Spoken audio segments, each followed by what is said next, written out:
अच्छा, previous lecture rewind कर दूं या थोड़ा सा कर दूं? अच्छा, प्रीवियस लेक्चर में ना हमने आर्टिफिशियल इंटेलिजेंस का सिर्फ इतना सा पढ़ा था कि आर्टिफिशियल इंटेलिजेंस यूज़ कहाँ पे हो रही है, उसमें क्या क्या चीज़ें आती हैं, उसकी फील्ड्स कौन कौन सी हैं। हमने इस लेक्चर से पहले यही पढ़ा था, ठीक है। उसका ओवरव्यू अगर आपने देखना है तो वो यही था कि फर्स्ट ऑफ ऑल हमने यही पढ़ा था क्या कहाँ पे यूज़ हो रही है आर्टिफिशियल इंटेलिजेंस, इसका क्या स्कोप है, ठीक है। उसके बाद हमने पढ़ा था आर्टिफिशियल इंटेलिजेंस के जो वर्ड है उनका क्या मतलब है। फिर उसके बाद आर्टिफिशियल इंटेलिजेंस किस तरह बनाई गई थी और क्यों बनाई गई थी, ठीक है। उसके बाद हिस्ट्री है इसकी, और फिर मैंने आपको ये भी बताया था कि कौन कौन सी फील्ड के अंदर आता है आर्टिफिशियल इंटेलिजेंस। फिर आर्टिफिशियल इंटेलिजेंस क्यों यूज़ की गई थी, ठीक है, क्यों बनाई गई थी, वो आपको मैंने यही बताया था कि ह्यूमंस की कुछ ऐसी कम्प्लेक्स प्रॉब्लम्स हैं जो हम सॉल्व नहीं कर सकते, हमसे हल होती ही नहीं है, तो वो आर्टिफिशियल इंटेलिजेंस उन्हीं को सॉल्व करने के लिए हमने बनाया था, ठीक है। अब जैसे कैलकुलेटर ही है ना, कैलकुलेटर भी हमने इसलिए बनाया था ताकि हमारा टाइम बच सके, ठीक है। अब उस कैलकुलेटर के बाद हमने और ज़्यादा उसमें एडवांसमेंट करके एक ऐसी वेबसाइट बना दी है जिसके ऊपर कोई भी मैथ की प्रॉब्लम लिखो वो आपको स्टेप के साथ सॉल्व करना करके दे देता है क्वेश्चन, ठीक है। तो ये आर्टिफिशियल इंटेलिजेंस जो है ना वो डे बाय डे हर रोज़ एडवांसमेंट कर रही है, हर रोज़। ये नहीं है कि वो रुक गई हुई है, ये रुक एंड तक नहीं रुकेगी, ठीक है। और इसके बाद इसके गोल्स होते हैं कि अगर वो एक चेस खेल रहा है या एक थ्योरम बना रहा है, थ्योरम को प्रूव करना, चेस में अगले को हराना, उसके बाद सर्जिकल ऑपरेशंस में हेल्प करना, और ड्राइविंग ट्रैफिक कार्स मतलब ट्रैफिक के अंदर गाड़ियां चलाना, ठीक है। ये उसके गोल्स हैं डिफरेंट आर्टिफिशियल इंटेलिजेंस के। हर मशीन का अपना गोल होता है। जैसे एक मैंने आपको मैथ की वेबसाइट बताई है ना, तो मैथ की वेबसाइट का ये गोल है कि आपने जो क्वेश्चन दिया ना उसको सॉल्व करना है। अगर उसे सॉल्व नहीं होता तो अलग बात है, लेकिन उसका गोल यही है कि जब तक सॉल्व नहीं होता तब तक छोड़ना नहीं है उस क्वेश्चन को, ठीक है। अब वैक्यूम क्लीनर है, वैक्यूम क्लीनर जो है उसका भी यही गोल है कि उसने रूम को साफ करना है, ठीक है। ये गोल है उसके। तो गोल के बगैर आप कोई भी मशीन डिसाइड नहीं कर सकते, कोई भी। अगर आप कुछ यहाँ पे पढ़ रहे हो तो आपका कोई गोल है, हर बंदे का कोई गोल है तो वो काम करता है, ठीक है। तो इस तरह आर्टिफिशियल इंटेलिजेंस का भी कोई गोल होता है तो ही वो बनाया जाता है, ठीक है। उसके बाद वैक्यूम क्लीनर की एग्जांपल थी, इसकी एग्जांपल्स बताई थी मैंने कि कहाँ कहाँ पे यूज हो रही है, ठीक है। अच्छा, साइबर सिक्योरिटी में पता है कहाँ यूज हो रही है? आप लोग अभी ना ईमेल को इतनी इस तरह जानते नहीं है, तो हम जब ईमेल सेंड करते हैं ना किसी को, तो अगर वो किसी अननोन बंदे से आई है ना, मतलब सेंडर आपको पता नहीं है या रिसीवर आपको पता नहीं है, तो एक फोल्डर होता है उसके अंदर, उसको कहते हैं स्पैम फोल्डर। और वो स्पैम स्पैम जो होता है ना उस बंदे के लिए इस्तेमाल किया जाता है जो 2 नंबर है, ठीक है। मतलब जब आर्टिफिशियल इंटेलिजेंस को लगता है ना कि ये इसके अंदर जो डाटा है वो करप्ट कर सकता है आपको, या कोई भी ऐसा अंदर डाटा है जो आपके लिए हार्मफुल है, तो वो उसको डायरेक्ट फेंक देता है स्पैम के अंदर, ठीक है। स्पैम का एक फोल्डर होता है। तो साइबर सिक्योरिटी इस तरह के काम करती है। या इसका एक और फील्ड साइबर सिक्योरिटी की आती है कि अगर आपको कोई प्रॉब्लम है या आपको ऑनलाइन, आपको पता है कमेंट्स हाइड कर दिए जाते हैं, कुछ ऐसे कमेंट्स होते हैं, ठीक है। तो वो साइबर सिक्योरिटी करती है कि वो जो कमेंट्स बुरे हैं या किसी के लिए हार्मफुल हैं तो वो उनको फौरन हाइड कर देती है और बंदे पर रिपोर्ट हो जाती है, ठीक है। तो ये साइबर सिक्योरिटी के अंदर आता है। इसके अंदर ह्यूमन इंटरेक्शन बहुत कम है आज के दौर में। अगर इंस्टाग्राम के ऊपर आपको मैसेज करते हैं और आपको रिपोर्ट कर देता है कोई, और जो ब्लॉक करता है ना आपका कमेंट वो एआई करता है, बंदे मतलब ह्यूमन इंटरेक्शन बहुत कम हो चुकी है अब आज के दौर के अंदर, ठीक है। उसके बाद ये एग्जांपल्स हैं कि कहाँ कहाँ पे आर्टिफिशियल इंटेलिजेंस इंप्लीमेंट हो चुका है, ठीक है। चैट जीपीटी, उसके बाद गूगल मैप्स, गूगल मैप्स पे भी आपको मैंने बताया था। उसके बाद स्मार्ट असिस्टेंट्स। अच्छा, स्मार्ट असिस्टेंट्स की जो अच्छी एग्जांपल मैं आपको बताई थी ना वो इंटरनेट ऑफ थिंग्स थी। मतलब घर में आपकी हर चीज़ इंटरनेट से कनेक्ट है और आप उसको इंटरनेट से कंट्रोल कर रहे हो। मतलब ये दरवाज़ा खोल दो, ये एसी बंद कर दो, आजकल आपको पता है एसी भी वाईफाई वाले हैं, तो वो भी जो है ना इंटरनेट ऑफ थिंग्स है, वो स्मार्ट असिस्टेंट्स के अंदर आती है। सैमसंग का जो मोबाइल है ना उसके अंदर एक ऐप है इसके नाम से स्मार्ट असिस्टेंट्स, ठीक है। उसके ऊपर आपका वो घर के अंदर ना इंटरनेट के साथ जो चीजें कनेक्ट है ना उनको कनेक्ट कर लेती है अपने साथ, तो आप मोबाइल से कनेक्टेड चीजों को ना आप कंट्रोल कर सकते हो, ठीक है। तो बहुत ज्यादा चीजें आ चुकी हैं। ये स्मार्ट स्विचेस पाकिस्तान के अंदर अभी आए हैं, स्मार्ट स्विचेस, वो ना वाईफाई वाले स्विच हैं, उसके ऊपर आप कोई भी चीज लगाओ ना तो आप वाईफाई से कंट्रोल कर सकते हो, ठीक है। उसके बाद स्नैपचैट फिल्टर्स हैं। स्नैपचैट फिल्टर्स की अच्छी एग्जांपल जो कुत्ते वाला फिल्टर है, ठीक है, सबसे अच्छी एग्जांपल उसकी यही है। क्या उसको पता है आपका आपकी शक्ल कैसी है? नहीं पता। वो क्या करता है, आपके ना फेस के कुछ स्पॉट्स चेक करता है कि कहाँ पे क्या क्या चीजें आपकी एग्जिस्ट करती हैं, तो उसके हिसाब से फिल्टर अप्लाई करता है, ठीक है। कई बार आपने देखा होगा फेस साइड पे करो तो फिल्टर खराब हो जाता है, ठीक है, क्योंकि वो इतना एडवांस अभी हुआ नहीं है कि वो आपके फेस को इतने अच्छे से समझ सके।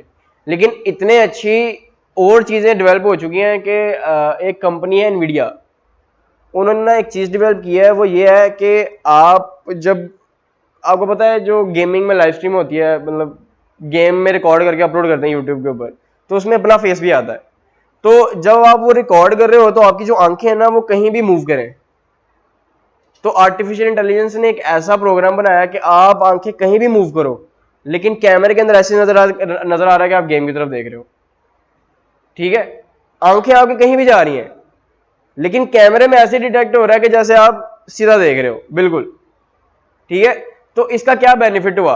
इसका सबसे अच्छा बेनिफिट पता है क्या? जब ऑनलाइन एग्जाम्स होते थे ना तो उसके अंदर वो कहते थे कि आपने देखने सिर्फ कैमरे की तरफ है, ठीक है। तो ये प्रॉब्लम वहां से जनरेट हुई थी कि हमने सिर्फ कैमरे की तरफ ही देखना है, तो हम एक ऐसा ए बना देता है जो सिर्फ कैमरे की तरफ देख रहा हो, आप जहां मर्जी देखो, ठीक है। तो इस तरह की चीजें, एक और ऐप है उसका ये है कि वो आप एक 3D टाइप एक इमेज बनाते हो अपनी मर्जी का, उसके अंदर पहले भी एक इमेजेस होती हैं, उसके अंदर आप कोई जानवर चूज कर लेते हो कोई भी। तो क्या करता है वो, मैंने आपको जैसा बताया, वो ना आपके मुंह के ऊपर ना ब्लैक स्पॉट्स क्रिएट करके ना वो आपका फेस चेक करता है कि आप कहाँ कहाँ मूव कर रहे हो अपने आप को। तो जैसे जैसे आप मूव करते हो ना, तो आपने जो कंप्यूटर के अंदर वो मॉडल बनाया हो ना, वैसे वैसे वो मूव करता है, ठीक है। तो ये वाली जो प्रॉब्लम्स है ना, ये जो मॉडल था ये पता कहाँ पे यूज होता है? जब आपने अपनी ह्यूमन के ऊपर कोई टेस्टिंग करनी हो, ठीक है। तो न्यूरल नेटवर्क जो है ना एक ऐसी फील्ड है, आर्टिफिशियल इंटेलिजेंस के बाद आती है, ये डीप लर्निंग से पहले आती है न्यूरल नेटवर्क। न्यूरल नेटवर्क एक ऐसी प्रॉब्लम है इसके अंदर, आर्टिफिशियल इंटेलिजेंस के अंदर, जो अभी तक सबसे ज्यादा कॉम्प्लेक्स प्रॉब्लम है, और दिन ब दिन वो प्रॉब्लम बड़ी होती जा रही है, छोटी नहीं हो रही, और उसको सॉल्व करने के तरीके रोज बदल रहे हैं लेकिन वो सॉल्व नहीं हो रही, ठीक है। उसकी सबसे अच्छी एग्जांपल पता क्या है? एक यूनिवर्सिटी है, उसके अंदर अप टू 1000 बच्चे हैं और टीचर 16 है। आपने एक ऐसा टाइम टेबल बनाना है कि वो 16 के 16 टीचर उन 1000 बच्चों को भी पढ़ा सकें और कहीं पे प्रॉब्लम भी ना आए, क्योंकि टाइम टेबल बनाना छोटे कैंपस के लिए आसान है, लेकिन जब ये बड़े कैंपस में चले जाते हैं ना तो वहां पे टाइम टेबल बनाना बहुत मुश्किल है, ठीक है। अभी आप लोगों को नहीं समझ आएगा क्योंकि टाइम टेबल बनाएंगे ना जब आप, मतलब आपने एक क्लास का टाइम टेबल बना लिया, जब आप दूसरी क्लास का बनाएंगे उधर भी तो टीचर चाहिए ना वही वाला, जब आप वहां पे लेके जाएंगे ना तो टाइम का मसला आएगा कि वहां पे भी 12 बजे आ गए, यहां पे भी 12 बजे आ गए, आप उसको चेंज करेंगे ना वहां पे तो एक और टीचर का मसला आ जाएगा। ये सिर्फ अपना दो टाइम टेबल की बात कर रहा हूं, अगर 1000 बच्चे हो ना कम से कम भी पता कितने, अप टू 100 टाइम टेबल बनते हैं, ठीक है। और 100 टाइम टेबल बनाओ 16 टीचर के साथ, दिमाग खराब हो जाएगा, ठीक है। तो इसके लिए एक प्रॉब्लम है आर्टिफिशियल इंटेलिजेंस के अंदर, वो है न्यूरल नेटवर्क, ठीक है। उसकी इंप्लीमेंटेशन हो चुकी है लेकिन आपको मैंने बताया कि रोज जो है ना उसकी प्रॉब्लम बढ़ती जा रही है, ठीक है। अच्छा, न्यूरल नेटवर्क का सबसे अच्छा यूज पता कहां पे हो रहा है अभी? वो ना इंसान का दिमाग बनाने की कोशिश कर रहे हैं, ठीक है। वो कैसे? कि न्यूरॉन पढ़ा है किसी ने कभी? न्यूरॉन, जो न्यूरॉन है ना, न्यूरॉन इंसान के दिमाग के अंदर, वो अगर मिलियंस है ना, मिलियंस, तो वो आपस में कनेक्टेड है सारे, ठीक है। न्यूरल नेटवर्क भी मार्केट है किसी के पास? नहीं है।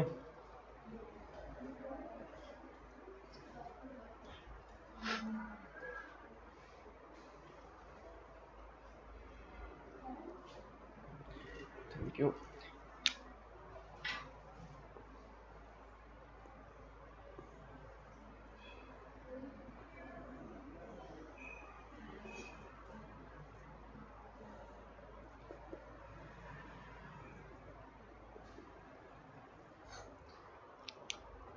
क्लासेस कौन कौन सी हैं, टीचर्स कौन कौन से अवेलेबल हैं, और टाइम क्या रखना है, ये टाइम टेबल बनाना है ऐसे, ठीक है।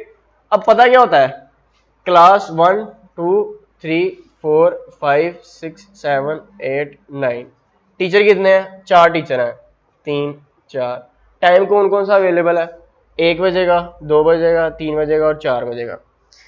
अब न्यूरल नेटवर्क पता क्या करता है उसने क्या करना है, पहले आपकी क्लासेस देखेगा, फिर आपके टीचर्स देखेगा, पहले वो क्लासेस को टीचर्स के साथ एंगेज करेगा कि अगर ये वाली क्लास के साथ ये वाला टीचर रख दिया जाए ये वाली क्लास के साथ, तो ये प्रॉब्लम इन दी एंड पता कैसे बनती है, ठीक है।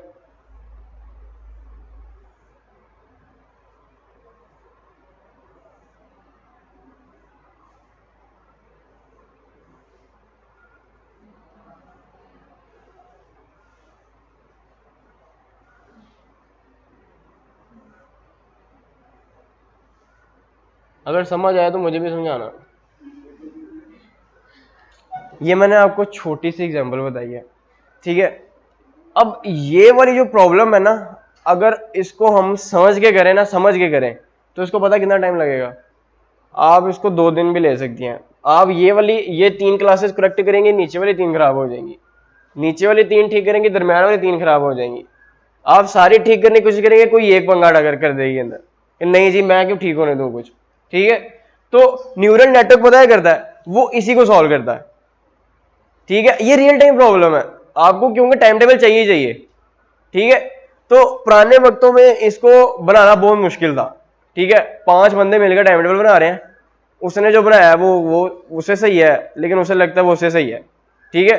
तो ऐसे ही दिमाग में एक न्यूरॉन है ना, वो भी ऐसे ही काम करते हैं, आप समझ लें ये न्यूरॉन्स हैं, ठीक है।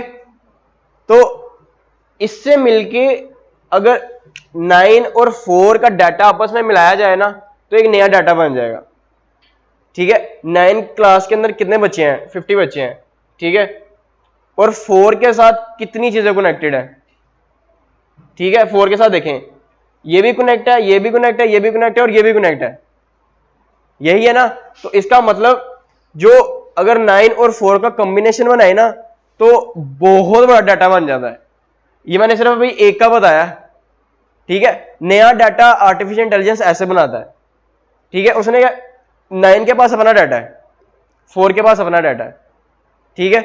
जब ये दोनों मिलेंगे ना, तो एक नया डाटा बन जाएगा, ठीक है। और जैसे जैसे नया डाटा बनता जाएगा ना दुनिया के अंदर जो है ना, डाटा की कमी नहीं है। डाटा इतना आपको मैंने कल भी उस दिन भी बताया था कि दुनिया के अंदर इतना ज्यादा डाटा हो चुका है कि हमें समझ नहीं आ रहा कि हम कहां पर रखें, ठीक है। वो आर्टिफिशियल इंटेलिजेंस बनाई जा रहा है डाटा बस, और वो क्रिएट करी जा रहा है। आपको मैं बताता हूं, आपका जो इंस्टाग्राम है ना, इंस्टाग्राम स्नैपचैट, वो भी आपका डाटा आपसे ले रहे हैं।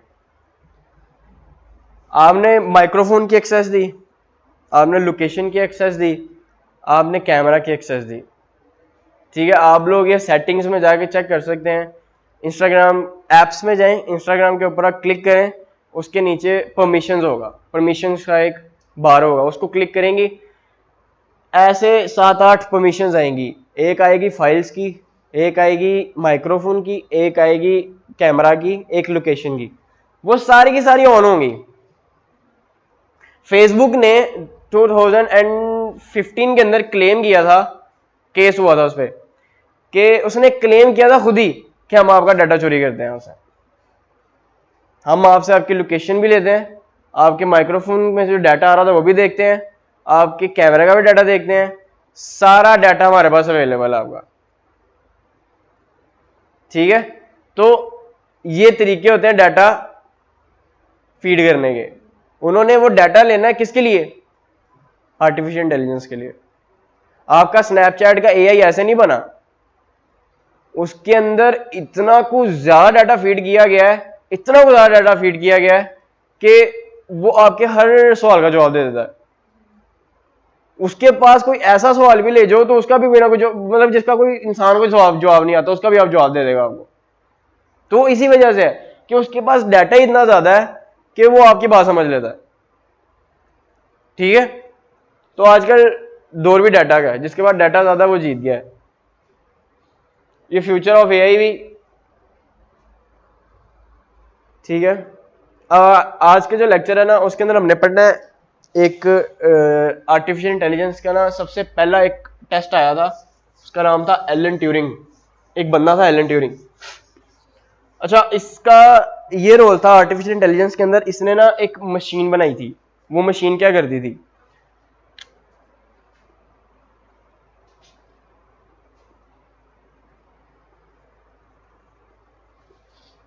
ये एक रूम 1 है और एक ये रूम 2।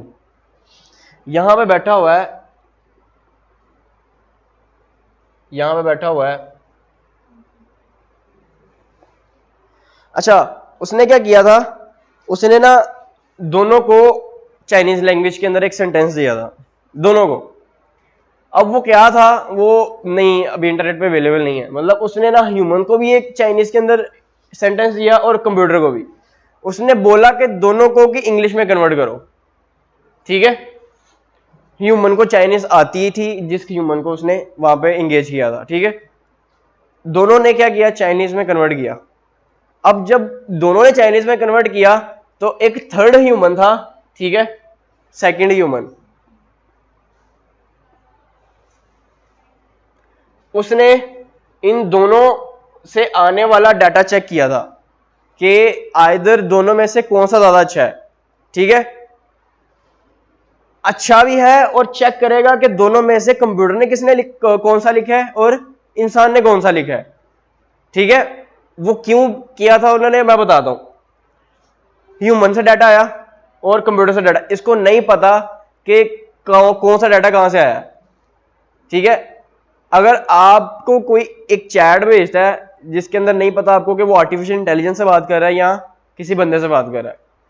ठीक है, सेम एग्जांपल यही है कि ह्यूमन से जो उसने ट्रांसलेशन की वो और कंप्यूटर से जो ट्रांसलेशन की वो।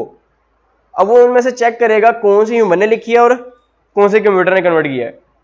लेकिन वो डिफ्रेंशिएट नहीं कर पाया था कि ह्यूमन ने कौन सी किया और कंप्यूटर ने कौन सी की है। तो ये जो अचीवमेंट थी ना आर्टिफिशियल इंटेलिजेंस का, मैंने आपको बताया था कि वो ह्यूमन लाइक वर्क करने की कोशिश करती है, और इसने यहां पे वही किया। उसने ट्रांसलेशन ऐसे की कि उसको भी समझ नहीं आया कि ये इंसान ने की थी या कंप्यूटर ने की थी। ठीक है, और वो इसी टेस्ट में पास हो गया था। ठीक है, और test between a machine and a human, Alan Turing का सबसे पहला गोल था कि उसने टेस्ट करना था किसके दरमियान में, मशीन और इंसान के दरमियान में। ठीक है, वो कैसे करना था, test the language which converts the Chinese into English. Chinese को इसने इंग्लिश में कन्वर्ट करना था। ह्यूमन एंड बॉट, बॉट मतलब robot, converts the Chinese into English. Compare both human and a robot. ठीक है, वो दोनों को कंपेयर करता था, इन दोनों में से अच्छा किसने लिखा है और क्या किसने क्या कन्वर्ट किया है। तो वो ह्यूमन समझ नहीं पाया था। उसके बाद से ही एलन ट्यूरिंग हर एक फील्ड के अंदर यूज होना शुरू हो गया था, एलन ट्यूरिंग टेस्ट। क्योंकि जब हम कोई चीज बनाते हैं ना, हम उसका टेस्ट करते हैं। कोई भी एक चीज बनाओ, आपके टेस्ट भी इसलिए लिए जाते हैं कि आपको चेक किया जाए कि आपको कितना याद हुआ था।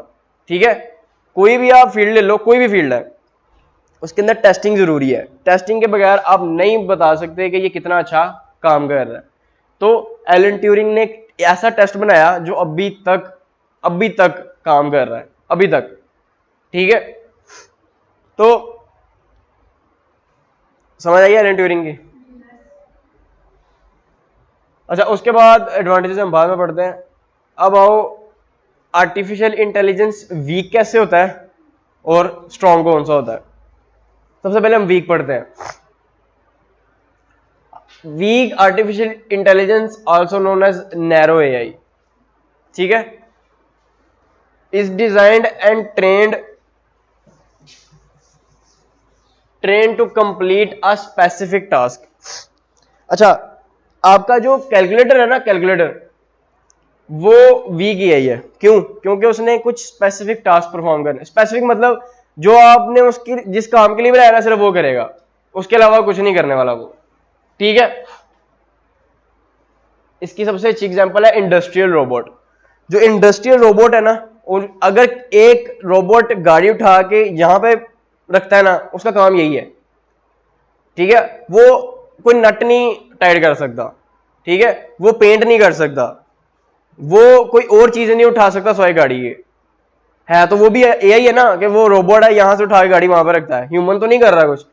आर्टिफिशियल इंटेलिजेंस कहती है उसको जिसके अंदर ह्यूमन इंटरेक्शन ही ना हो, ठीक है। तो वो क्या कर रहा है, गाड़ी उठा के उसने यहां से उठानी है, यहां पर रखनी है, यहां से उठानी है, यहां पर रखनी है। तो वो क्या कर रहा है, एक काम कर रहा है, सिर्फ एक स्पेसिफिक टास्क। तो वो कौन सी है हमारे पास, वीक एआई, ठीक है। और उसके अंदर और कौन सी आती हैं, असिस्टेंट्स। असिस्टेंट्स जैसे आपको मैंने उस दिन भी बताया था, विंडोज का क्रोटाना है, एप्पल का सीरी है, और आपका जो सैमसंग है उसका गूगल असिस्टेंट है। गूगल असिस्टेंट कभी यूज करने की कोशिश की है? नहीं। गूगल असिस्टेंट यूज करने की कोशिश ऐसे करना कि रात को सोने से पहले ना आपने गूगल का जो बार आता है ना सामने, उसको या होम बटन को दबा के रखना, गूगल असिस्टेंट का नीचे आपका आ जाएगा, आता है, आप उसको बंद कर देते हो यार गलती से ओपन हो गया। इस दफा गलती से ओपन करके उसको आपने कुछ काम कहना है, उसको आपने कहना है कि सुबह 10 बजे का अलार्म लगाओ, set a alarm for tomorrow 10 AM, ठीक है। वो आगे से पता है क्या बोलेगी, आप वॉइस चेंज भी कर सकते हो, ठीक है। वो आगे से बोलेगी I have set the alarm for tomorrow 10 AM। आपने खुद अलार्म तो नहीं लगाया, उसने आपके लिए अलार्म लगा दिया।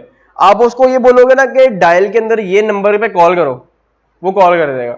आप उसको बोलो यूट्यूब पे ये सर्च कर दो, वो यूट्यूब पे सर्च कर देगा। आप उसको ये बोलो कि मुझे गूगल के ऊपर ये सर्च कर दो, वो सर्च कर देगा।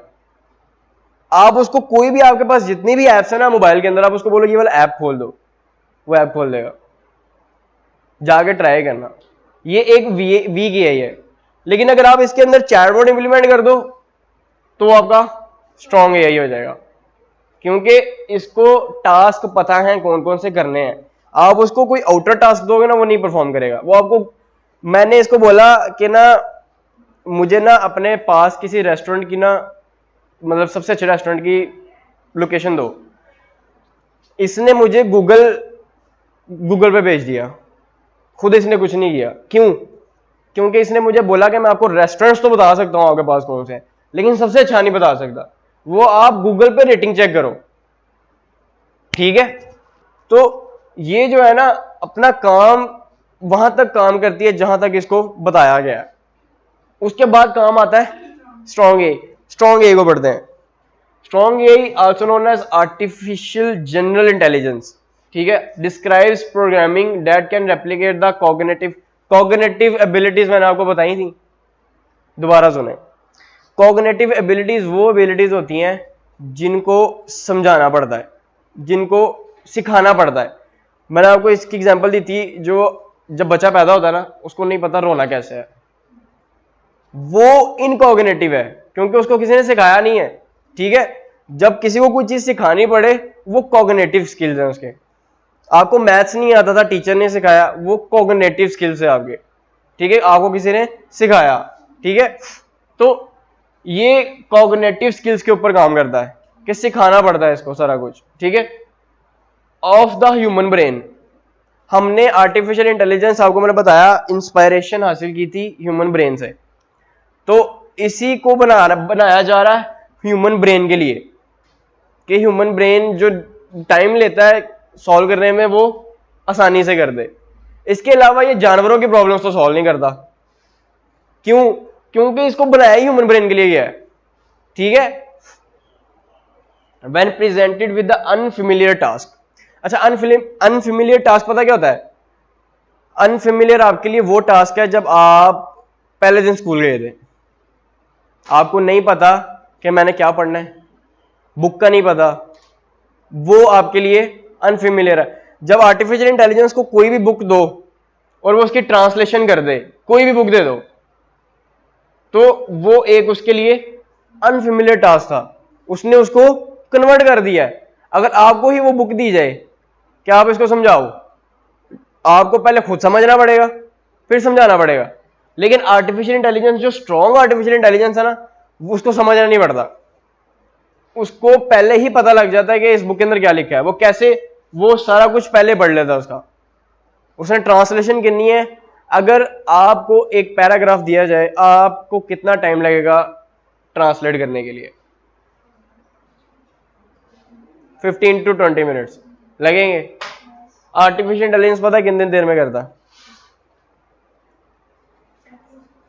आपने गूगल ट्रांसलेशन यूज किया? आप लोगों ने कुछ भी यूज नहीं किया। गूगल ट्रांसलेशन के अंदर एक ऑप्शन है इमेज की, वहां पे एक ऑप्शन है कैमरा की। तो आप जब कैमरा में जाते हो ना, कैमरा में, तो आपके सामने कोई भी लैंग्वेज लिखी हो ना, उसको आप जिसमें मर्जी कन्वर्ट कर लो कैमरा के ऊपर। ये रियल टाइम है। रियल टाइम का मतलब पता क्या होता है? कि 0 सेकंड से भी कम टाइम, वो होता है रियल टाइम। तो वो रियल टाइम के अंदर आपको ट्रांसलेट करके दे रहा है। मतलब 0 सेकंड से भी कम टाइम लग रहा है एक चीज को ट्रांसलेट करने के लिए, और उसके लिए आपको कितना टाइम लग रहा है? 15 से 20 मिनट। ठीक है। तो ये जो है ना स्ट्रॉन्ग एआई की निशानी है कि वो जब उसको कोई नया टास्क दो ना, कोई भी नया, कोई भी, वो उसको सॉल्व कर देता। ठीक है। Strong AI system can use fuzzy logic. अच्छा, फजी लॉजिक ये होता है कि वो लॉजिक की आपको भी समझ नहीं आ रहा होता। ठीक है। मतलब आपने वो उस लॉजिक पता क्या होता है? लॉजिक होता है कि किसी भी चीज को समझने का तरीका। लॉजिक मतलब जो लॉजिक ढूंढ रहा है चीज के अंदर, वो यही है कि उसको सॉल्व करने का तरीका ढूंढ रहा होता है। तो वो एक ऐसा तरीका ढूंढ रहा होता है जो हमारी भी समझ से बाहर है। ठीक है। आपको पता है पैरासीटामोल कैसे क्रिएट की गई थी? नहीं पता। पैरासीटामोल जब फर्स्टली क्रिएट की गई थी ना वर्ल्ड वार 1 के अंदर, 1886 के अंदर, वो ऐसे क्रिएट की गई थी कि उसने ना एक जार के अंदर ना फंगस वो पड़ा हुआ था, लिक्विड पड़ा हुआ था। हवा से एक जो फंगस होती है ना, वो उसके अंदर गिर गया आगे। और जब उसको नहीं पता था इसके अंदर फंगस गिरी हुई है, जब उसने उसको बीमारी के ऊपर टेस्ट किया तो उनको सोल्यूशन मिल गया। और वो इतनी बड़ी अचीवमेंट थी कि उससे अब मिलियंस ऑफ लाइफ बच गई थी, मिलियंस ऑफ लाइफ। तो वो जो लॉजिक था वो किसी की समझ में नहीं आया था। ठीक है। तो इस तरह की जो सॉल्यूशंस है ना, वो आर्टिफिशियल इंटेलिजेंस के अंदर भी काम आते हैं कि समझ नहीं आता क्या हुआ है, लेकिन हमें प्रॉब्लम का सॉल्यूशन मिल गया है। तो जो स्ट्रॉन्ग एआई है ना, उसके अंदर कई बार ऐसे लॉजिक इंप्लीमेंट किए जाते हैं कि जो इंसान के लिए भी थोड़े मुश्किल होते हैं समझने। ठीक है। To apply knowledge from one domain to another and find a solution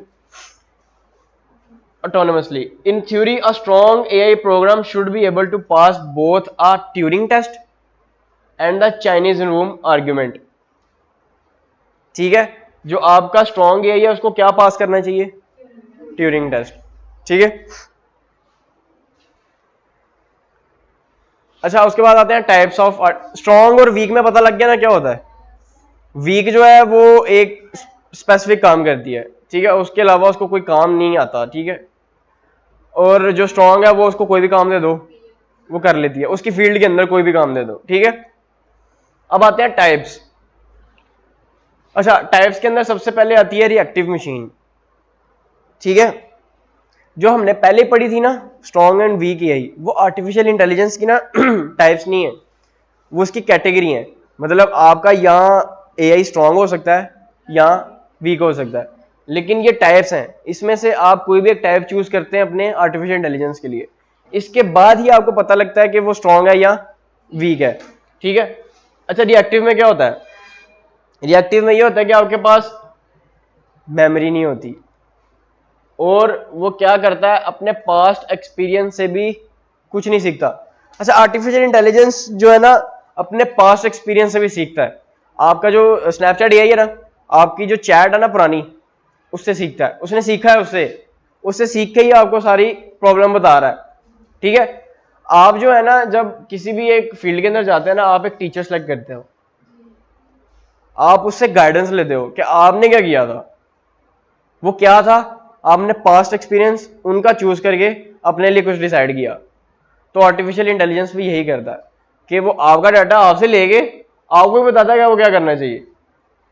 ठीक है, तो पास्ट डाटा जो है ना वो आर्टिफिशियल इंटेलिजेंस के लिए बहुत जरूरी है, लेकिन जो रिएक्टिव है ना, रिएक्टिव मशीन, उसके लिए ना ही डाटा चाहिए, ना मेमोरी चाहिए, ठीक है, ना पास्ट एक्सपीरियंस चाहिए।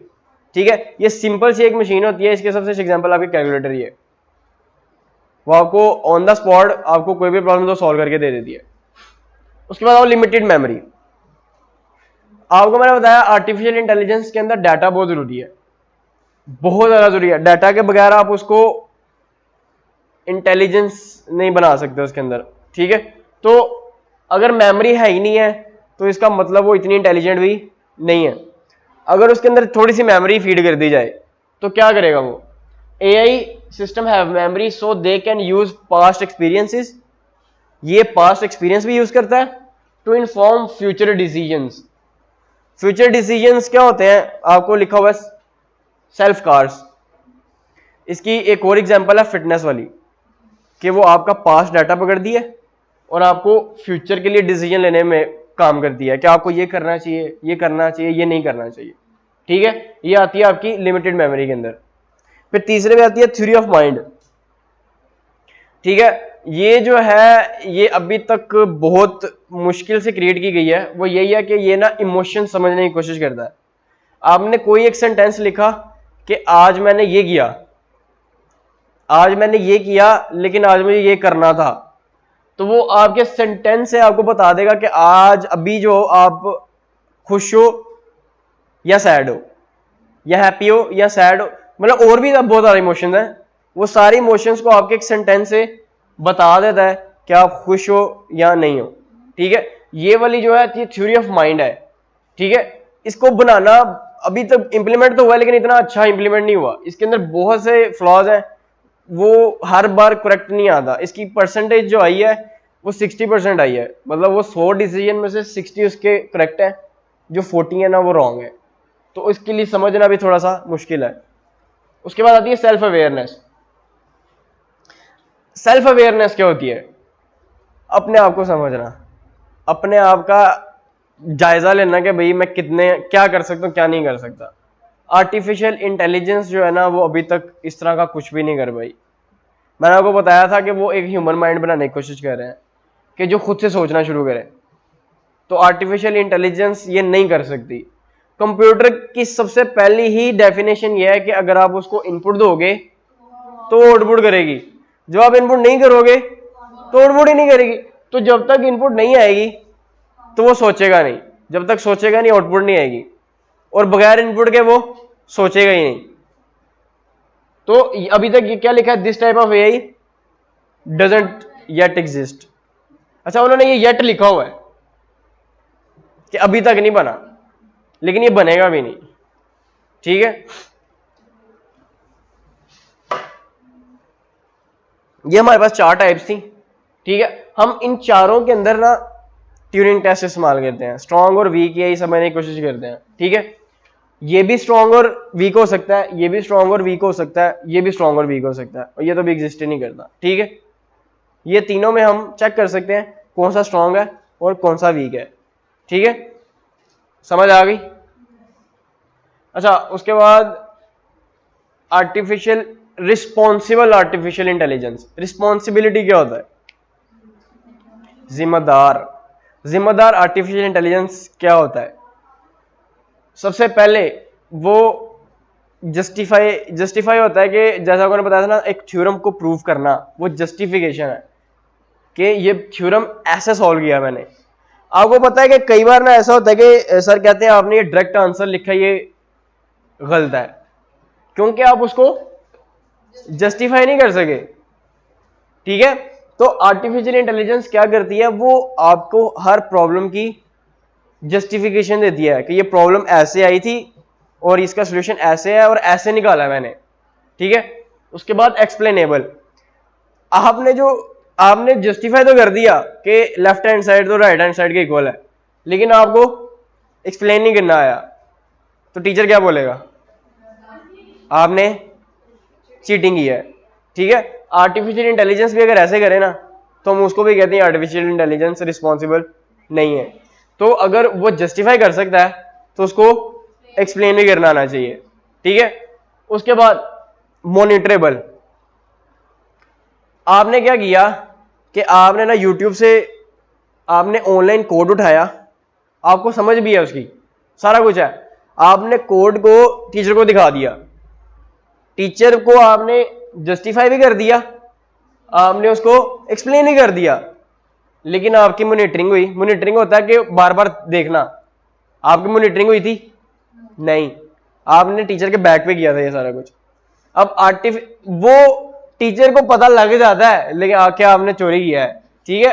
तो रिस्पॉन्सिबल एआई जो है ना वो मॉनिटरेबल होना चाहिए, ऐसे कि वो किस स्टेप पे क्या सॉल्व कर रहा है वो आपको पता लग रहा होना चाहिए, वरना वो रिस्पॉन्सिबल नहीं होगी, वो कहां से आंसर निकाल रही है वो आपको भी पता नहीं लगेगा।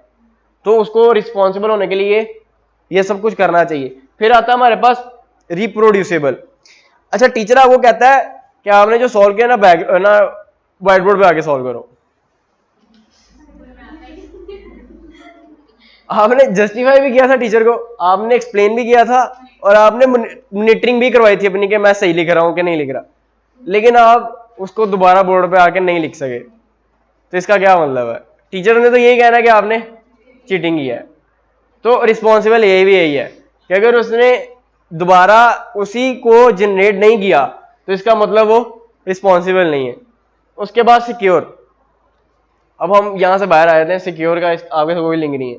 जो सिक्योर है ना, सिक्योर डाटा जो आर्टिफिशियल इंटेलिजेंस के अंदर होता है ना वो यही होता है कि आपको जो वो प्रोवाइड कर रहा है ना वो आपके लिए हार्मफुल नहीं है, ठीक है। आपने कोई ऐसा ऐसे लिख दिया है कि जो ऐसी वर्डिंग है उसके अंदर कि अगला उससे तंग हो रहा है कि इसने क्या लिख दिया इसके अंदर, तो वो सिक्योर नहीं है अगले के लिए। आपने तो अपने दिमाग से लिख दिया जो लिख दिया, लेकिन वो अगले के लिए सिक्योर नहीं है, ठीक है। आगे आता है, अगर वो सिक्योर आउटपुट नहीं ना प्रोवाइड करता सिक्योर, आपने उसको बोला कि मुझे ना डिप्रेशन हो रहा है, अगर वो आपको कह देता खुदकुशी कर लो, ठीक है, तो इसका क्या मतलब है? वो सिक्योर नहीं है, वो रिस्पॉन्सिबल भी नहीं है, ठीक है। अगर वो सिक्योर नहीं है तो रिस्पॉन्सिबल भी नहीं है। उसके बाद आता है ह्यूमन सेंटर्ड। अच्छा, ह्यूमन सेंटर्ड की सबसे अच्छी एग्जांपल यह है कि अगर आप उसको कहते हो कि मुझे ना ये बीमारी लग रही है और वो आपको कोई जानवरों की मेडिसिन दे देता है, बीमारियां जानवरों में भी हैं, तो उसको हमने को डाटा ही ऐसा प्रोवाइड किया है। अब यहां पे देखे ना डाटा की जो है ना क्वालिटी कहां पे मैटर करती है, आपने उसको जानवरों का डाटा दे दिया है, सवाल आप उसे इंसानों वाले पूछ रहे हैं, तो आपको जवाब किस में मिलेगा? क्योंकि आपका डाटा ही गलत था, ठीक है। तो आपका जो एआई है ना हमेशा ह्यूमन सेंटर्ड होना चाहिए, कि ह्यूमंस को समझ आना चाहिए, ये ना हो कि वो जानवरों के लिए बना दिया, ठीक है। वैसे इस पे काम हो रहा है, जो है ना आपको मैंने उसमें बताया था एलन मस्क जो है ना वो काम कर रहा है इस पे कि वो पिक्स के ऊपर बहुत ज्यादा टेस्टिंग करता है, जो है ना सुअर पिक्स के ऊपर, उनके ऊपर। तो उसने ना एक ऐसी चिप बनाई थी, एक पहले मैंने आपको बताया था कि वो मेमोरी को स्टोर करती है यूएसबी के अंदर, वो भी कोशिश चल रही है। एक और उसने एक चिप बनाने की कोशिश की थी, वो ये थी कि वो जो पिग्स बोलते हैं ना उसको इंग्लिश के अंदर ट्रांसलेट करता है, ठीक है। तो वो भी ह्यूमन सेंटर्ड ही है क्योंकि वो हम अपने समझने के लिए उसको कर रहे हैं, ठीक है। तो फिर आता है अनबायस्ड। एक होता है बायस्ड डाटा, एक होता है अनबायस्ड डाटा। जो बायस्ड डाटा होता है ना वो किसी की समझ में नहीं आता, वो लॉजिकली नहीं होता, मतलब वो डाटा या वो जो आउटपुट है ना वो किसी की समझ में नहीं आ रही होती। वो आपको मैं एग्जाम्पल देता हूँ, एग्जाम से बाहर आए, दो बच्चे डिस्कस कर रहे हैं कि मेरा जो आंसर है ना वो पॉइंट्स के अंदर आया है, लेकिन आप आंसर लिख के आए हैं नवाज शरीफ, ठीक है, नहीं मतलब आंसर मैच ही नहीं हो रहा। आप वो कह रही है कि हमारा आंसर आया है डिजिट्स के अंदर, आप कह रही है मेरा वर्ड्स के अंदर आ रहा है, तो आपका जो डाटा है या आंसर है वो अनबायस्ड है, आपके लिए वो था ही नहीं आंसर, ठीक है। जो आंसर आपको चाहिए था वो आपके लिए था ही नहीं। अगर वो बायस्ड आउटपुट देता है तो वो रिस्पॉन्सिबल नहीं होगा, उसको हमेशा अनबायस्ड, बायस हमेशा जो बायस डाटा होता है ना, बायस डाटा को मैंने पहले बताया कि वो मैच नहीं कर रहा होता, आपके इनपुट से आउटपुट अगर मैच नहीं कर रही ना तो वो बायस्ड आउटपुट होती है। जो अनबायस्ड आउटपुट होती है ना वो यही होती है कि आपने जो इनपुट दिया और जो आप एक्सपेक्ट कर रहे हो कि मुझे ये आउटपुट आनी चाहिए, वो होता है अनबायस्ड आउटपुट। ठीक है, तो आर्टिफिशियल इंटेलिजेंस अगर रिस्पॉन्सिबिलिटी चेक करनी है उसकी, तो आपको ये सब चीजें उसके अंदर चेक करनी पड़ेंगी। अगर ये सब चीजें उसके अंदर एग्जिस्ट करती हैं तो ही आपका आर्टिफिशियल इंटेलिजेंस रिस्पॉन्सिबल होगा। ठीक है, अच्छा उसके बाद हम पढ़ते हैं इसके एडवांटेजेस और डिसएडवांटेजेस आर्टिफिशियल इंटेलिजेंस के। अच्छा नजर ही नहीं आ रहा, अच्छा ऊपर यहाँ पे एडवांटेजेस और यहाँ पे डिसएडवांटेज लिखा हुआ है। ठीक है, सबसे पहले एडवांटेजेस का, good at detail oriented jobs. अच्छा डिटेल ओरिएंटेड जॉब्स पता कौन सी होती हैं? जहां पे आपको जो टीचर है ना, अगर टीचर है आपको उसकी कौन कौन सी डिटेल चाहिए, बहुत सी डिटेल चाहिए। कहाँ पे काम किया है, अगर काम नहीं किया तो कहाँ से पढ़ा है, कहाँ कहाँ से नहीं पढ़ा। तो जो आर्टिफिशियल इंटेलिजेंस है ना उसका एडवांटेज ये है कि वो आपकी ना हर चीज का एनालिसिस करता है, हर चीज का, आपका सारा डाटा आपसे, आपको पता है आप जो काम अभी जहां पे बैठे हो ना, जो पाकिस्तान की एक अथॉरिटी है FIA, फेडरल इन्वेस्टिगेशन एजेंसी, उनको ये पता है कि आप इस टाइम कहां पे हो,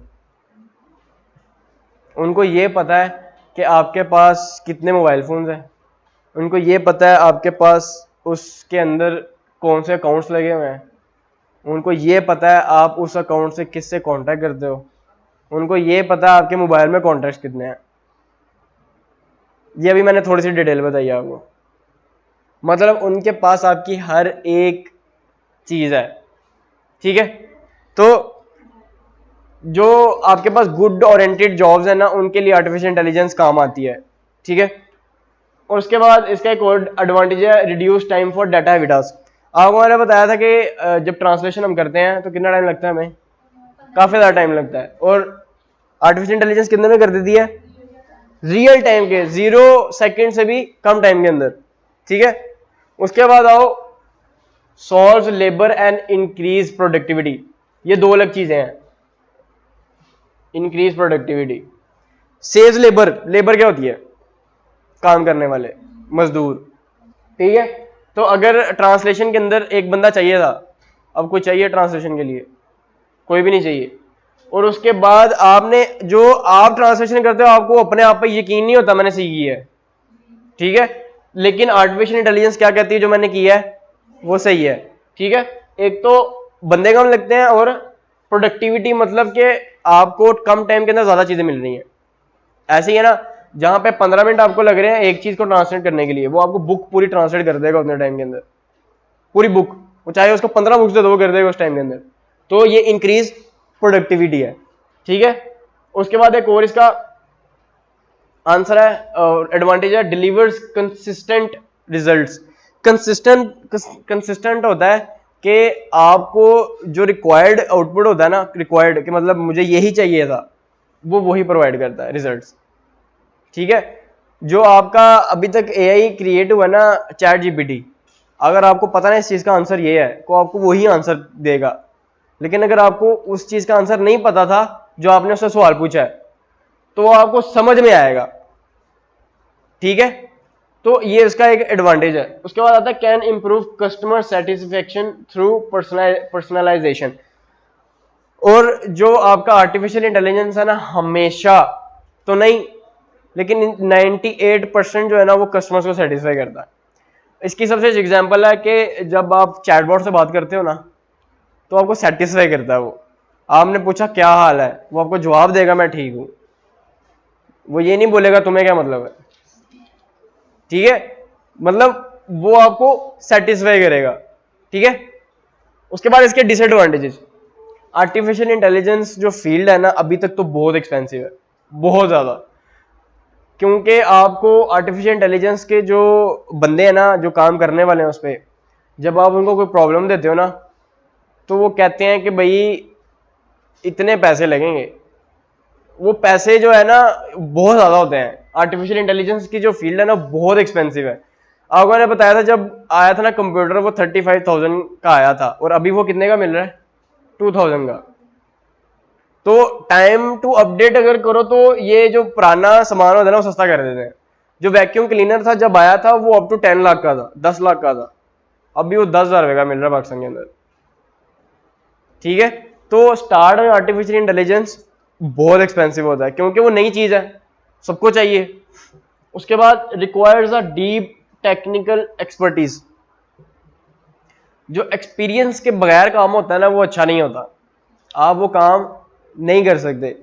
वो चाहे आप मैथ्स की प्रॉब्लम कर रहे हो या आप गाड़ी चला रहे हो, अगर आपके पास एक्सपर्टीज नहीं है तो आप ठीक से नहीं कर सकते।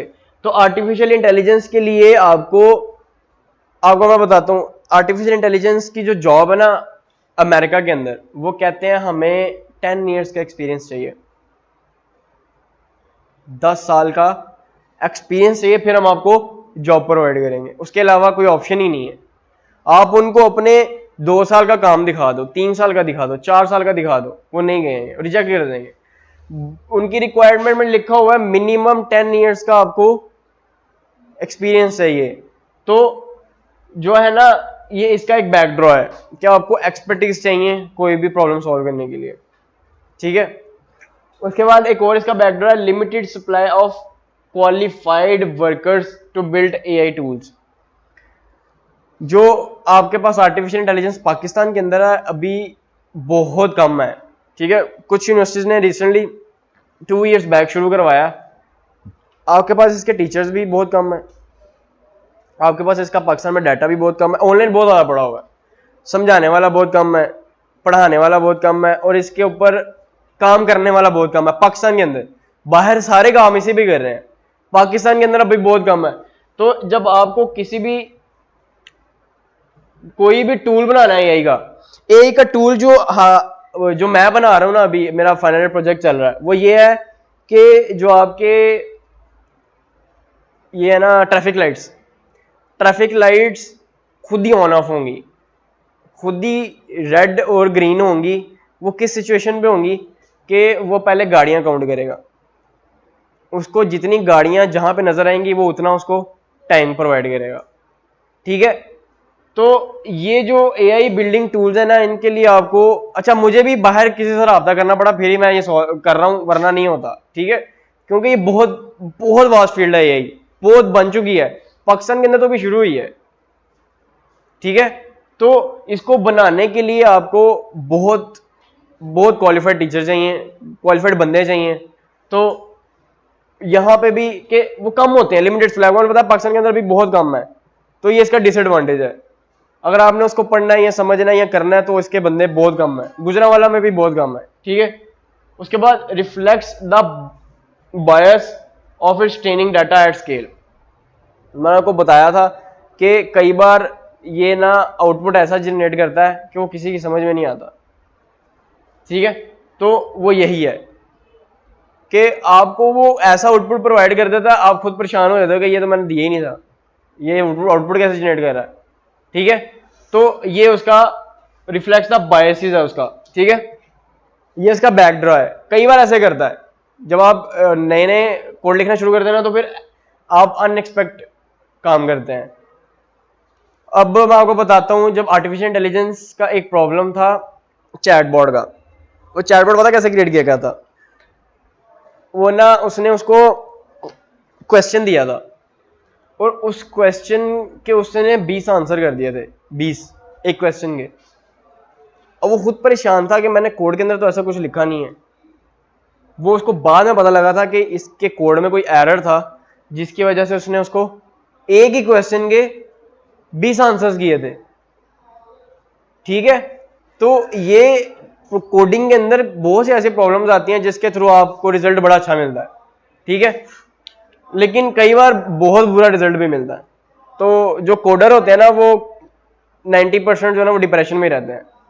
ठीक है, उसके बाद जो आता है एलिमिनेट्स ह्यूमन जॉब्स, ये इसका बैकड्रॉ है। आपको मैंने उसने बताया था कि जब आपके ट्रांसलेशन के लिए आपको कोई बंदा नहीं चाहिए तो एक बंदे की जॉब तो गई। ठीक है, उसके बाद इंक्रीज अनएम्प्लॉयमेंट रेट, वही है कि अगर एक फैक्ट्री के अंदर 100 बंदे काम करते थे, आपने वहां पे बॉट्स लगा लिए सारी जगह, अब वहां पे 20 बंदे काम कर रहे हैं, कितने बंदों की जॉब चली गई है, अनएम्प्लॉयमेंट रेट कितना ज्यादा हो गया है। तो ये इसका डिसएडवांटेज है।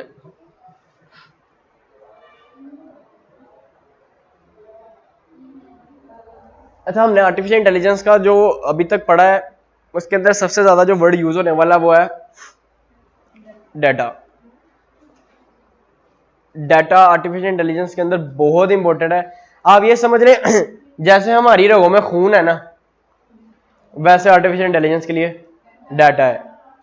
ठीक है, आप जो रोज चीजें देखती हैं वो आर्टिफिशियल इंटेलिजेंस के लिए डाटा है। आपने जो किया है वो आर्टिफिशियल इंटेलिजेंस के लिए, आपने जो करना है वो आर्टिफिशियल इंटेलिजेंस के लिए, आपके रिलेटेड कुछ भी इंफॉर्मेशन है वो इसके लिए क्या है। ठीक है, उसके बगैर ना वो ट्रेन हो सकता है, ना जवाब दे सकता है, ना कुछ कर सकता है। तो डाटा क्या होता है?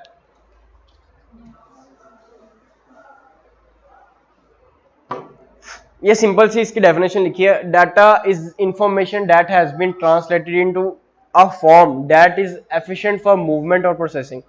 अच्छा, प्रोसेसिंग क्या होता है?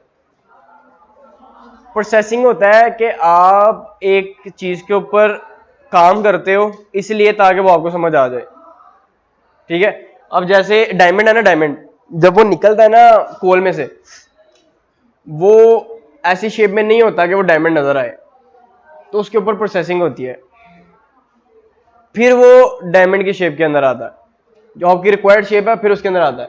तो डाटा सबसे पहले एक इंफॉर्मेशन होती है, उसके ऊपर जब हम प्रोसेसिंग अप्लाई करते हैं ना, फिर वो एक हमारे लिए मूवमेंट वाला और प्रोसेसिंग वाला डाटा बनता है। ठीक है, उसके बाद आता है raw data. Raw data is a term used to describe data in its most basic digital format. Raw data वो होता है जब आपके दिमाग में ना कुछ ऐसा ख्याल चल रहे होते हैं जिसको आप समझ नहीं सकते। ऐसा होता है, रात को तो बहुत ज्यादा होता है, क्या आप ना किसी को समझा सकते हो, ना बता सकते हो, ना खुद समझ सकते हो। वो आपके लिए रॉ है, आप किसी को समझा नहीं सकते, वो अगले के लिए भी रॉ होगा। अगर आप उसको एज इट इज समझाओगे ना, उसको भी समझ नहीं आएगा। तो वो क्या डाटा हमारे पास? Raw data.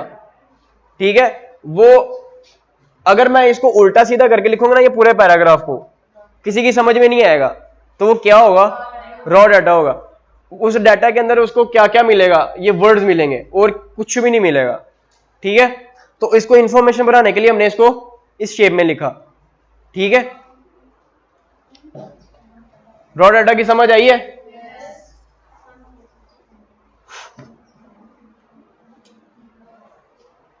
अच्छा, अब डाटा जो है आर्टिफिशियल इंटेलिजेंस के लिए क्या होता है? Data is the most vital ingredient in machine learning and artificial intelligence. ये आपको मैंने पहले बताया कि सबसे पहला और इंपॉर्टेंट इंग्रेडिएंट है ये। ठीक है, उसके बाद आओ, it refers to information that has been converted into a form that is more efficient for processing and transfer. ये डाटा की ही डेफिनेशन लिखी हुई है, लेकिन आर्टिफिशियल इंटेलिजेंस के लिए हम प्रोसेसिंग अलग से करते हैं। आपने उसके ऊपर रॉ डाटा के ऊपर प्रोसेसिंग की, यहां पे डाटा के ऊपर दोबारा प्रोसेसिंग होती है। आपको मैंने बताया था कि इसकी एक फील्ड है डाटा माइनिंग। डाटा माइनिंग एक ऐसी फील्ड है कि जो आप पैराग्राफ लिखते हो या आपकी जो चैट है व्हाट्सएप के ऊपर, उसके अंदर से रिक्वायर्ड डाटा निकालती है जो उसको चाहिए होता है। तो ये क्या होती है? डाटा के ऊपर प्रोसेसिंग। ठीक है, उसके बाद आता है डाटा में बी स्ट्रक्चर्ड और अनस्ट्रक्चर्ड। आर्टिफिशियल इंटेलिजेंस की रिक्वायरमेंट्स होती हैं कि उसको स्ट्रक्चर्ड डाटा चाहिए या अनस्ट्रक्चर्ड चाहिए। ठीक है, अब स्ट्रक्चर्ड और अनस्ट्रक्चर्ड डाटा के अंदर क्या फर्क है? जो स्ट्रक्चर्ड डाटा होता है ना, उसको ह्यूमंस के लिए समझना बहुत आसान होता है, बहुत आसान, क्योंकि वो हमने लैंग्वेज अपने में लिखा होता है। उसकी सबसे अच्छी एग्जांपल ये है कि आपने एक फाइल चेक करनी है कब बनाई गई थी, आप चेक करते हो ना किसने सेंड की, कहां से आई और कब कितने बजे आई। ये था स्ट्रक्चर्ड डाटा। अब अनस्ट्रक्चर्ड डाटा क्या होगा कि वो सिर्फ फाइल पड़ी हुई है, उसकी एडिशनल इंफॉर्मेशन कोई भी नहीं है। तो वो अनस्ट्रक्चर्ड भी हो सकता है और स्ट्रक्चर्ड भी हो सकता है। ठीक है, why would need data for AI. ठीक है, जो मार्केट ट्रेंड्स है ना, मार्केट ट्रेंड्स को आप ऐसे समझें कि डॉलर का रेट, आपको मैंने उसमें बताया, डॉलर का रेट कल ऊपर जाएगा या नीचे आएगा। तो आर्टिफिशियल इंटेलिजेंस डाटा इकट्ठा करती है डॉलर का, कि कल क्या रेट था, उससे पिछले दिन क्या रेट था, और उससे पिछले दिन क्या रेट था।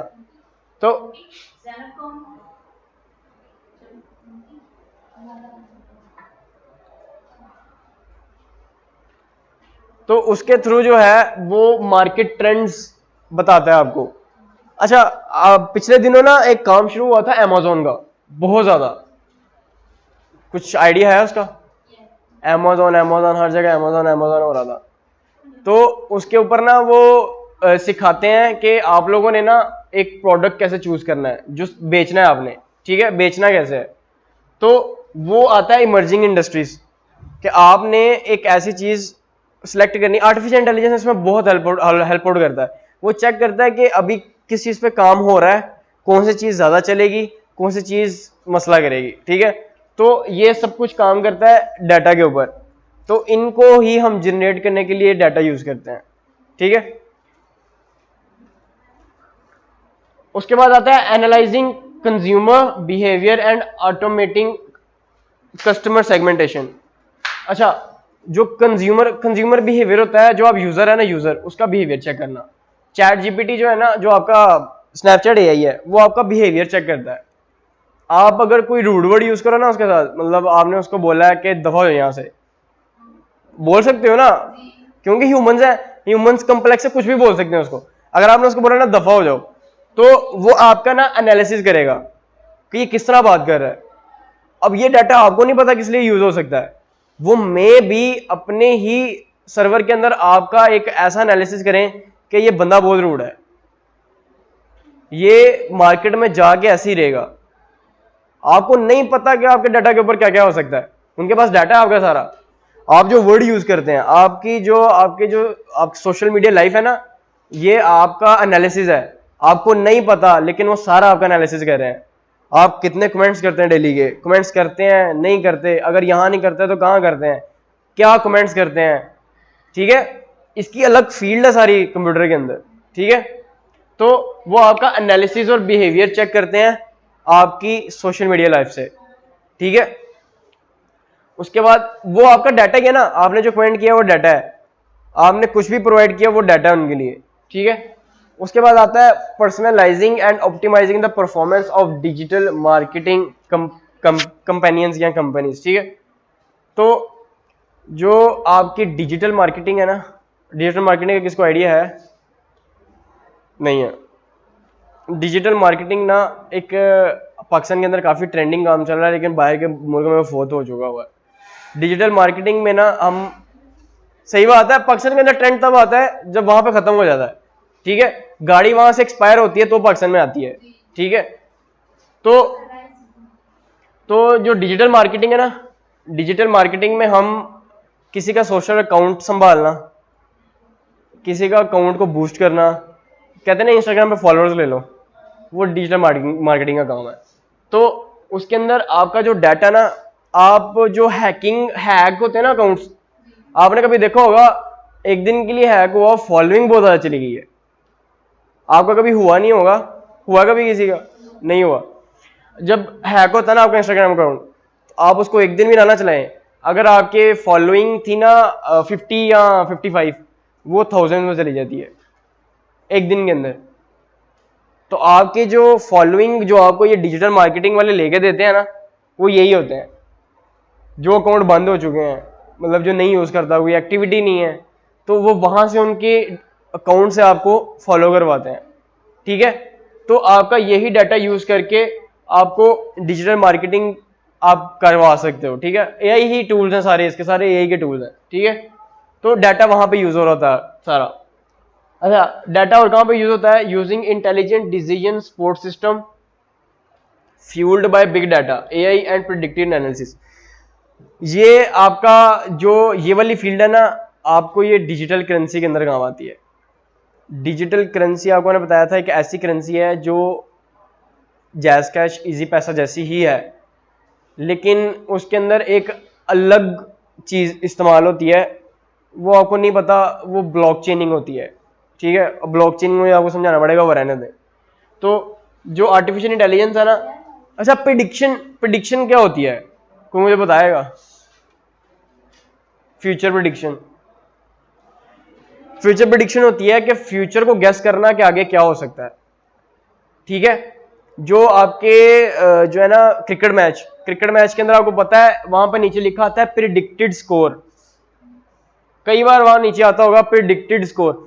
वो आर्टिफिशियल इंटेलिजेंस प्रिडिक्ट करती है अगर ये वाला हो तो इतना स्कोर कर सकते हैं, वो इतना हो तो इतना स्कोर कर सकते हैं, और उसके बाद एक ग्राफ चलता है परसेंटेज का। ठीक है, कि 15% चांस है पाकिस्तान के जीतने के, ठीक है, और बाकी जो है ना 75% चांस है इंडिया के जीतने के। ये जो ग्राफ है ना, ये ग्राफ है, ये मैच शुरू होने से पहले आ जाता है। कैसे? एआई ने प्रीवियस डाटा उठाना है, पाकिस्तान इंडिया से कितने मैच जीता है, रफली 100 में से 1-2 जीता होगा, ठीक है, तो उसने उसके हिसाब से प्रिडिक्ट कर दिया, लेकिन उनको नहीं पता था पाकिस्तान की टीम बदल चुकी है, तो अब वो किसी और हिसाब से एनालिसिस करते हैं। अब ये उल्टा चलता है, अब कितना चलता है, 15% किसका चलता है, इंडिया का, और 75 किसका चलता है, पाकिस्तान का। क्योंकि एआई जो पुराना टूल था वो पुराने डाटा के ऊपर काम कर रहा था, लेकिन अब वो नए डाटा के ऊपर काम करेगा। नए, ये डाटा की क्वालिटी है ना, आपने उसको क्वालिटी प्रोवाइड की है पुरानी, तो उसने प्रिडिक्शन क्या किया है, पुरानी। अब डाटा हमने उसको नया फीड किया है, तो प्रिडिक्शन कौन सी है, नहीं है। ठीक है, तो ये वाले जो प्रिडिक्टेड चार्ट्स है ना, ये सारे आपकी हर फील्ड के अंदर यूज हो रहे हैं। ठीक है, आपको मैं बताता हूं, जब आप किसी अच्छी कंपनी के लिए इंटरव्यू के लिए जाते हैं ना, तो आपसे पता क्या पूछते हैं, वो आपका हेल्थ एनालिसिस करते हैं। आपसे पूछते हैं कि आप रात को कितने बजे सोते हैं, सुबह कितने बजे उठते हैं, आपके खुराक क्या है, आप क्या खाते हैं, क्या करते हैं। ठीक है, वो क्यों करते हैं, क्योंकि जो कंप्यूटर की फील्ड है ना, उसके अंदर आपको कम से कम 9 घंटे एक कुर्सी के ऊपर बैठना है। जो ऑफिस जॉब है वो तो कुछ भी नहीं है, आपने क्या करना है, बार बार उठना है, डॉक्यूमेंट कभी उसको पकड़ाना है, कभी उसको पकड़ाना है, कभी उसको पकड़ाना। लेकिन कंप्यूटर की जो फील्ड है ना, इसके अंदर ये होता है कि आप अगर 9 घंटे एक कुर्सी के ऊपर बैठ सकते हो ना, तो आप कोई भी काम कर सकते हो कंप्यूटर के ऊपर, कोई भी 9 घंटे स्ट्रेट, उठना नहीं है। ठीक है, तो नहीं, वॉशरूम वगैरह के लिए जा सकते हो, वो कोई मसला नहीं है, उसके अलावा जो है वो किसी और काम के लिए नहीं जा सकते। ठीक है, तो अब पानी पहले पास रखो। हाँ, मैं आपको बताता हूँ ना, मैं आपको इसको बताता हूँ मैं क्यों करते हैं वो इसलिए करते हैं कि जब आप एक प्रॉब्लम सॉल्व कर रहे होते हैं ना, आपका दिमाग वहां पे बहुत ज्यादा डीप चला गया होता है। मतलब एक प्रॉब्लम है, उसको कहता है कि ना आपने मेरे लिए एक प्रोग्राम बनाना है जो ना गाड़ियां चेक करने वाला है।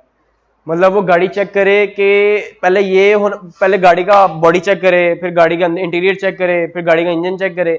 जब वो एक सॉफ्टवेयर इंजीनियर काम कर रहा था ना उसके ऊपर, वो सारा एक दिमाग के अंदर लेके चल रहा होता है कि ये करना है, ये करना है, ये करना है, ये करना है। अब उसको वहां पे आके किसी ने कह देना ये ले कॉफी पी ले, तो वो गुस्से में आ जाएगा, क्योंकि वो एक सोच में पड़ा हुआ कि मैंने ये करना है और ये करना है। तो इसलिए जो है वो आपका हेल्थ एनालिसिस करते हैं, और वो भी आपका आर्टिफिशियल इंटेलिजेंस के जरिए करते हैं।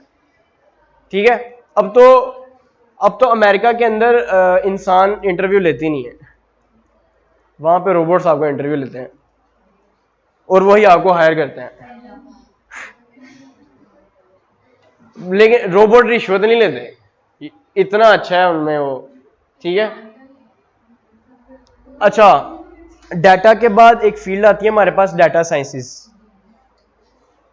डाटा साइंसेस अभी तक एक ऐसी फील्ड है जो मैथमेटिक्स के लिए बहुत ज़्यादा इंपॉर्टेंट है। मैथमेटिशियंस जो होते हैं ना, अच्छा, सबसे पहला कंप्यूटर किसने बनाया, वो मैथमेटिशियन था।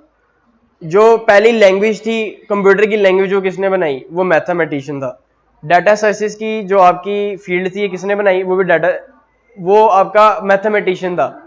जो आपकी प्रोग्रामिंग आई थी, जो कंप्यूटर बिल्ड हुआ था, वो भी एक मैथमेटिशियन था। आपकी जो मैथमेटिक्स है वो हर कंप्यूटर में तो है ही, हर जगह मैथमेटिक्स है। ठीक है, तो डाटा है ना, आपको आस्की कोड का पता है किसी को? आस्की कोड पढ़ा हुआ है? एक ही आस्की के है। अच्छा मैं आपको ना बताता हूँ आस्की कोड होता क्या है। कंप्यूटर जो है ना, कंप्यूटर वो जो वन डिजिट है ना, इसको नहीं समझता,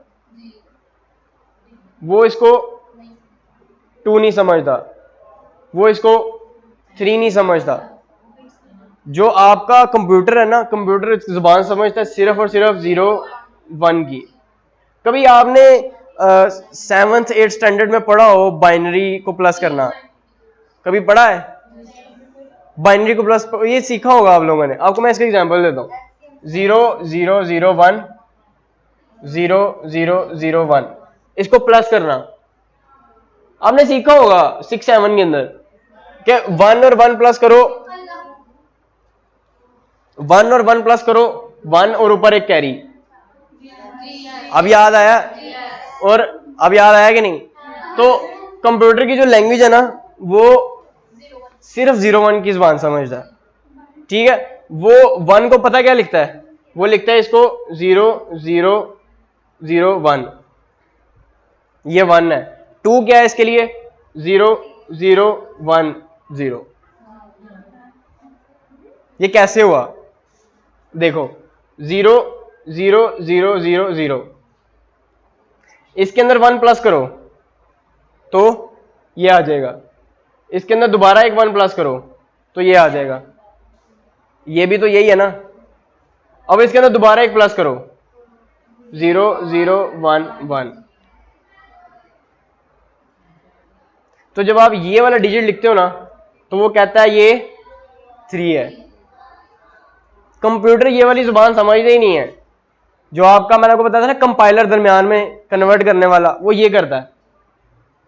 आपका जो पूरा कोड है या आपकी पूरी जो अल्फाबेट्स है ना, वो उसको इसमें कन्वर्ट करता है ताकि कंप्यूटर के लिए समझना आसान हो जाए।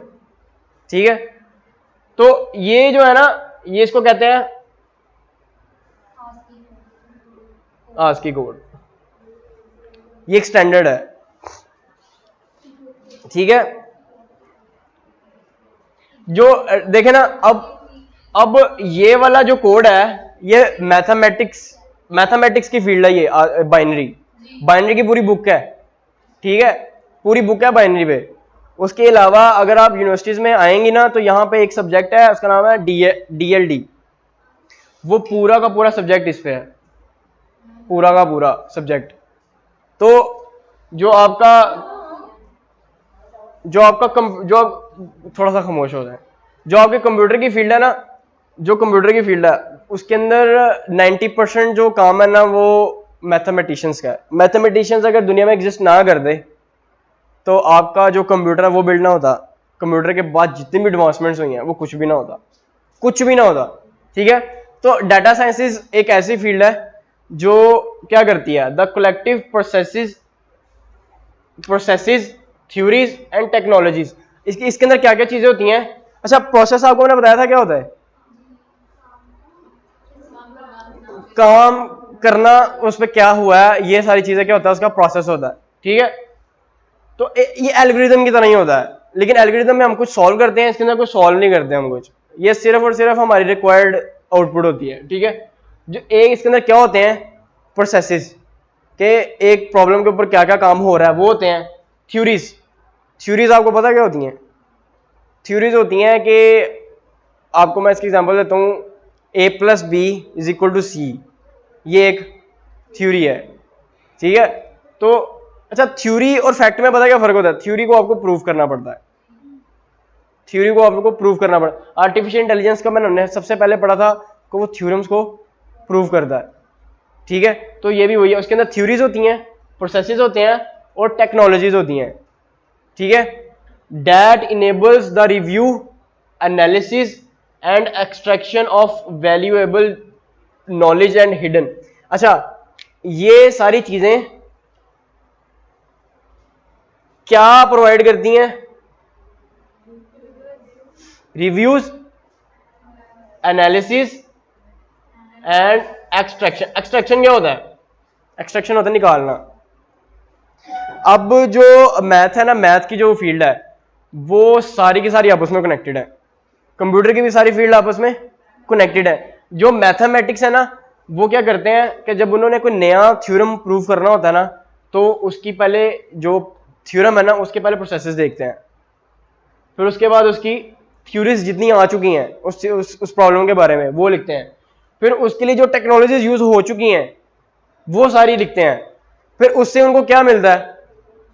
रिव्यूज मिलते हैं कि भाई ये वाला काम ऐसे हो सकता है, उसके बाद उसको एनालिसिस मिलता है अगर ऐसे हो सकता है तो कैसे हो सकता है, ठीक है। उसके बाद एक्सट्रैक्शन, एक्सट्रैक्शन होता है अगर आपको सोल्यूशन मिल गया है तो आप उसमें से उसको निकाल लो, ठीक है। तो डाटा साइंसेज एक ऐसी फील्ड है जो ज्यादा फील्ड्स को मिला के एक अपने लिए रिक्वायर्ड डाटा निकालती है, ठीक है, जो हमें चाहिए होता है। और ये जो एक्सट्रैक्शन होती है किस चीज की होती है?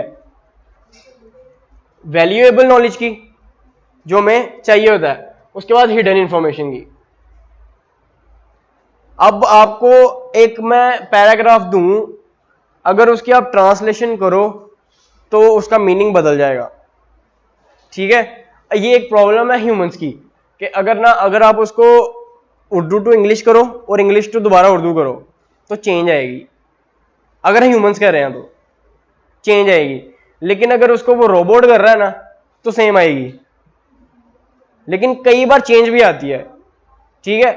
तो ये जो है ना डाटा साइंसेस, ये अलग फील्ड्स को मिला के अपने लिए एक वैल्यूएबल नॉलेज और हिडन इंफॉर्मेशन निकालता है। डाटा साइंसेस सबसे इंपॉर्टेंट फील्ड है कंप्यूटर के अंदर, इंपॉर्टेंट है, मैंने ये नहीं बोला कि सबसे दूर जाने वाली है, इंपॉर्टेंट है। डाटा साइंसेस के ऊपर मेरा छोटा भाई रिसर्च कर रहा है, वो इसलिए कर रहा है क्योंकि मैथमेटिक्स के रिलेटेड है, ठीक है। तो data sciences helping individuals and organisation make better decision from stored, consumed and managed data. Artificial intelligence क्या करती है? वो डाटा को स्टोर करती है और मैनेज करती है, कंज्यूम भी करती है, ठीक है। ये सारा काम कौन करता है? Artificial intelligence. लेकिन डाटा साइंसेस इस पे क्या करती है? डाटा साइंसेस इस पे करती है helping individuals and organisations make better decisions. वो इसी डाटा से चीजें निकालती है और डिसीजंस लेती है, ठीक है। तो ये आर्टिफिशियल इंटेलिजेंस के बाद ये वाली फील्ड आती है डाटा साइंसेस, ठीक है। एप्लीकेशंस, एप्लीकेशंस होती हैं कि कहां कहां पे ये यूज हो रही हैं, ठीक है। अच्छा आज ना आपको मैं थोड़ा सा चैटबॉट का ना कोड भी दिखाऊंगा, ठीक है। हो गया 12 बज गए, ये पढ़ लें या कल कर लें? 2 रह गए हैं, पढ़ लो यार, थोड़ा सा रह गया, आज का काम खत्म करें, ठीक है। अच्छा जल्दी जल्दी बढ़ा देता हूँ। एप्लीकेशंस कहाँ पे यूज होती हैं? आपकी जो फिटनेस बैंड, ये सारी एग्जांपल्स वही चल रही हैं, फिटनेस। उसके बाद ई कॉमर्स, ई कॉमर्स होता है जो आपका बैंकिंग एप्स है, जो सारे बैंकिंग है उसके अंदर ये सारा यूज होता है। लॉ इन्फोर्समेंट, लॉ इन्फोर्समेंट मतलब बाहर के कंट्रीज में लॉ इन्फोर्समेंट जो है ना वो नए लॉज बनाना, पुराने लॉज को खत्म करना, पुराने लॉ से नए लॉज बनाना, वो लॉ इन्फोर्समेंट वहां पे होती है। उसके बाद मार्केटिंग और एडवर्टाइजिंग, एडवर्टाइजिंग के लिए भी आपको डाटा चाहिए होता है, तो आपको जो मार्केटिंग करने वाले हैं ना उनको रोज ही को नया डाटा चाहिए होता है, तो वो डाटा साइंसेस का यूज करते हुए नया डाटा क्रिएट करते हैं। पुराने अच्छे डाटा से नया डाटा निकालना डाटा साइंसेस है, ठीक है, समझ आइए। डाटा पुराना आपके पास क्वालिटी वाला पड़ा हुआ है, अच्छा पड़ा हुआ है, लेकिन उसमें से अच्छा डाटा, उसमें से नया डाटा बनाना। उसके बाद ट्रांसपोर्टेशन, ट्रांसपोर्टेशन में भी यही आपका डाटा एनालिसिस होता है सारा, कि आपने जो ट्रांसपोर्ट करना है कैसे करना है, कहाँ करना है, ठीक है। जो इसकी सबसे अच्छी एग्जांपल है, जब आप एयरप्लेन्स है ना, एयरप्लेन्स उनका जब आप रूट डिसाइड करते हो ना, रूट मतलब कि कहाँ से जाएगा ये, अभी पाकिस्तान के अंदर वो इंसान कह रहे हैं, लेकिन बाहर के कंट्री में इंसान नहीं कह रहे, वहाँ पे सारे एआई कर रहा है, ठीक है। तो उसके लिए आपको डाटा बहुत ज़्यादा चाहिए होता है, हर प्लेन का डाटा चाहिए, तो डाटा साइंसेज उसमें से डाटा निकाल के आपकी ट्रांसपोर्टेशन के अंदर काम करती है। उसके बाद स्पोर्ट्स, स्पोर्ट्स में भी आपका ये काम आता है, जैसे ओलंपिक्स की गेम्स है ना, उसके अंदर वो प्रिडिक्शन के लिए यूज होता है। ये जो जितने भी जुए वगैरह लगाते हैं ना, वो आर्टिफिशियल इंटेलिजेंस या डाटा साइंस को हायर करते हैं कि हमने जुआ लगाना, मैं बताओ किस पे लगाएं, ठीक है। उसके बाद डाटा साइंस इज इंपॉर्टेंट क्यों है? Without the expertise of professionals who turn the technologies into actions, मतलब ऐसे एक्सपर्टीज जो जिन्होंने आपकी टेक्नोलॉजीज को कुछ देखने के लायक बनाया, ठीक है। एक्शनेबल इनसाइट्स, मतलब कुछ करते हैं जिसमें उन्होंने कन्वर्ट किया। बिग डाटा, उनके बगैर जो आपके पास डाटा पड़ा ना वो कुछ भी नहीं है।